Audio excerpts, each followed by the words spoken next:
அஸ்ஸலாமு அலைக்கும் வரஹ்மத்துல்லாஹி வபரகாத்துஹு. பெண்கள் குர்பானி கொடுக்கலாமா அல்லது பெண்கள் குர்பானி கொடுப்பதற்கு நியத்து வைக்கலாமா அப்படிங்கிற ஒரு சந்தேகம் பரவலாக மக்கள் மன்றத்தில் இருது. இதில் நம்ம கவனிக்க வேண்டிய முக்கியமான விஷயங்கள் இருக்குது.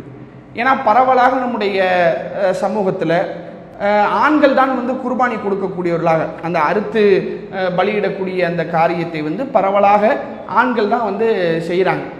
அப்போ ஆண்கள் தான் ஒரு குடும்பத்தினுடைய தலைவர்களாக, குடும்பத்தை நிர்வாகம் செய்யக்கூடியவர்களாக ஆண்கள் தான் இருக்கிறாங்க. பொருளாதார சம்பந்தப்பட்ட ஒரு விஷயமாக இருக்கிறதுனால இந்த குர்பானிங்கிற கடமையும் ஆண்கள் தான் செய்ய வேண்டும் என்பதில் மாற்று கருத்து இல்லை.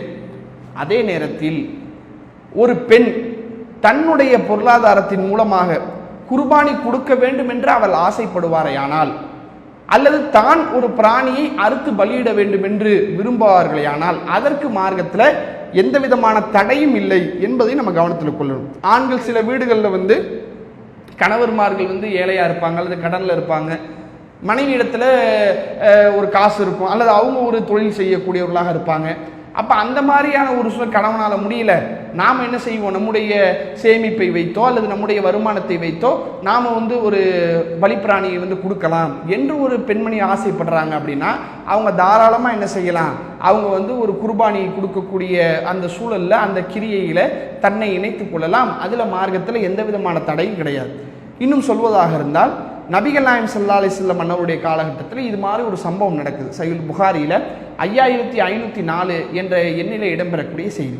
நபிகள் நாயகம் ஸல்லல்லாஹு அலைஹி வஸல்லமுடைய காலகட்டத்தில் அன்ன இம்ரஅத்தன் ஒரு பெண்மணி ஜபஹத் ஷாத்தன் பி ஹஜ்ரி கல்லை கொண்டு, கூர்மையான கல்லை கொண்டு ஒரு ஆட்டை என்ன செய்கிறாங்கன்னா அவங்க அறுக்கிறாங்க. கூர்மையான கல்லை வைத்து ஒரு ஆட்டை ஒரு பெண்மணி என்ன செய்கிறாங்க, அறுக்கிறாங்க. ஃபஸ்இல நபிய ஸல்லல்லாஹு அலைஹி வஸல்லம் அன் தாலிக், இதை பற்றி நபிகள் நாயகம் ஸல்லல்லாஹு அலைஹி வஸல்லம் அன்னவரிடத்தில் கேட்கப்பட்டது. ஏன்னா ஒரு பெண்ணு ஆடை அறுக்கிறாங்க, இப்போ அந்த ஆட்டை நம்ம சாப்பிடலாமா, அது என்ன ஏது அப்படிங்கிற ஒரு விஷயத்தில் சஹாபாக்கள் ரசூலுல்லாஹ்விடத்தில் கேட்குறாங்க. அப்போ ஃபஅமர பி அக்லிஹா, அதை சாப்பிடுமாறு நபிகள் நாயகம் ஸல்லல்லாஹு அலைஹி வஸல்லம் அவர்கள் கட்டளையிட்டார்கள் என்கிற ஒரு செய்தியை நம்ம பார்க்குறோம். அப்போ அந்த பெண்மணி ஆடை அறுக்கிறாங்கன்னா அப்போ அதை சாப்பிடலாமா கூடாதாங்கிற மாதிரி ஒரு சந்தேகம் சஹாபாக்களுக்கு எழுகிறது. அப்போ ரசூலா என்ன பண்ணுறாங்க, அது பிரச்சனை இல்லைப்பா, தாராளமாக நீங்கள் சாப்பிடுங்க அப்படின்னு அல்லாஹ்வுடைய தூதர் அவங்க அனுமதி அளிக்கிறாங்க. அப்போ ஒரு பெண்மணி அவங்க குர்பானிங்கிற பிராணியை அறுக்க வேண்டும் என்று நினைத்தால் தாராளமாக என்ன செய்யலாம், அவங்க அறுக்கலாம்.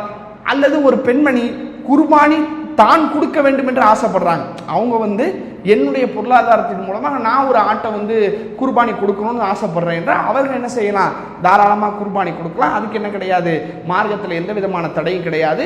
அப்படி கொடுக்கக்கூடியவங்க குர்பானி கொடுக்கக்கூடிய நபர்கள் பேண வேண்டிய அந்த சட்டத்தையும் அவங்க பேணணும். அவங்க நகத்தை வெட்டக்கூடாது, முடியை வெட்டக்கூடாது. அது மாதிரி குர்பானி கொடுக்கக்கூடியவர்கள் கடைபிடிக்க வேண்டிய ஒழுங்கையும் சேர்த்து என்ன பண்ணணும், அவங்க கடைபிடிக்கக்கூடிய ஒரு சூழலுக்கு உள்ளாவாங்க என்பதையும் அதற்கான ஒரு பதிலாக நம்ம சொல்லிக் கொடுக்கணும். அல்லாஹு அக்பர், அல்லாஹு அக்பர்.